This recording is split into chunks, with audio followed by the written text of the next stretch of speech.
What an amazing project. I mean, not only is it amazing to look at, it's creatively great, the acting's great. I love the fight scenes. I love the fact that we're finally getting away from the big sound effects like the old Batman, like thwack, and now punches sound like punches, don't they? Right. Gina, it must be an exciting project to work on for lots of different reasons. I wonder if you could talk to me about Matilda and how she's kind of rolled with some of the punches on set, and does a particular actor change the direction of the action? You know, I'll let her speak to her incredible dedication, but let me preface this by saying, obviously, this role required enormous commitment, because not only is it an incredibly complex role for the character and the emotional journey of this character, but the physical demands of the role and the stamina. You know, with a film, you have a more compressed period of time. When you're making a series of 6 episodes, you're there 18, 20 weeks, and compound that with months of training.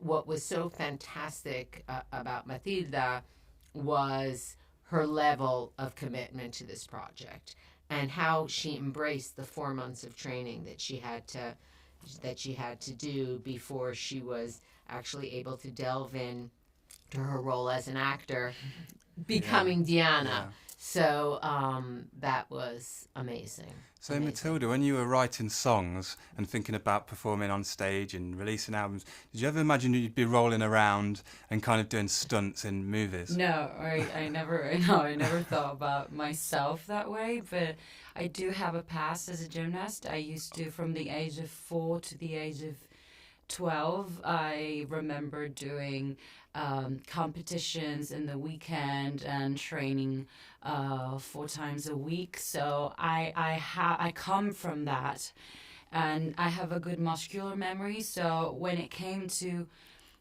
train for the series, first of all, while reading the script, that was the thing that I was most drawn to and fascinated by.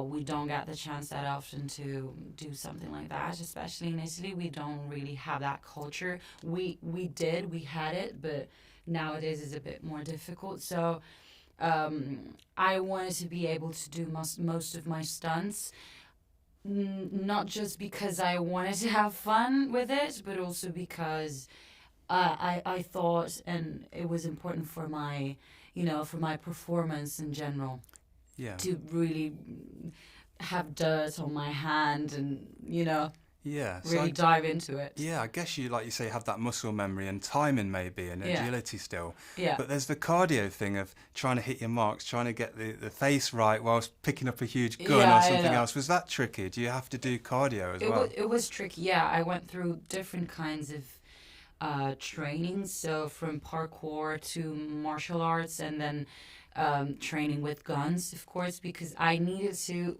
portray like a war machine and a well trained spy. So it all had to look very natural and very casual. So even unload and reload a gun had to look like very easy for me, and that wasn't easy at the beginning. So yeah.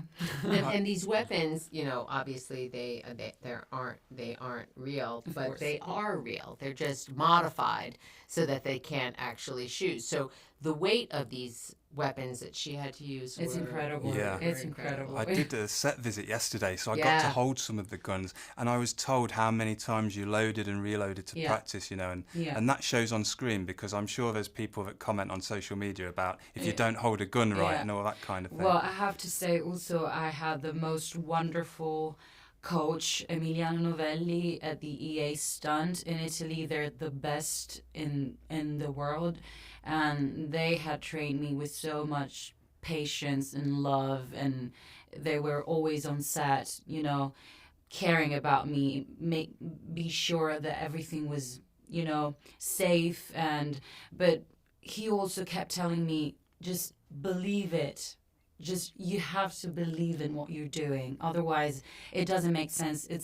I don't want to say that 90% of it goes through the face, but also, if you believe in it, the audience will believe in it. Yeah, I guess. I think that's true. Yeah. And again, congratulations both of you, because this is a man saying this, so it's rubbish. But strong female, I've got a daughter, so strong females on television is very important, you know. How proud we should be, not just of Citadel Diana, but all of the Citadels have very strong stories, strong female characters. And you know what's so bizarre is how organic it was, in the sense that it wasn't, you know, sitting at a table and calculating and being strategic and saying, okay, we want our show to have a strong female lead. The show we developed could only be portrayed by a woman. And I think the other shows, it was a natural progression as well. So yes, especially for Italy, to have such a strong female lead, and you said this a little while ago, we can't wait for the day where we don't need to comment anymore on the fact that, oh wow, there are 3 strong female leads in a global series. And that it's kind of, you know, not even the norm, but just par for the course, right? So yeah, it's fantastic. It's really cool. I look forward to that day too, because I always think it's a crazy question, but the work that you're doing is going to normalise that, so then that question will be irrelevant. Thank you very much for your time. Really appreciate it. Lovely to meet you. Thank you so much. Really enjoyed the show. Hopefully we'll chat again another time.